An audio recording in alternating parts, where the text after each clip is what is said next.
சுந்தரி கண்ணால் ஒரு சேதி சொல்லடி இந்நாள் நல்ல தேதி.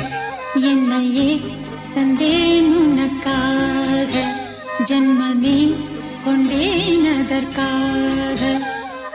நான் உரை நீங்க மாட்டேன், நீங்கினால் தூங்க மாட்டேன், சேர்ந்ததே நம் ஜீவனே.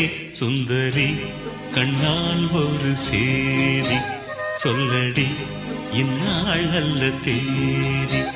என்னையே தந்தேன் உனக்காக, ஜன்மமே கொண்டேன் அதற்காக.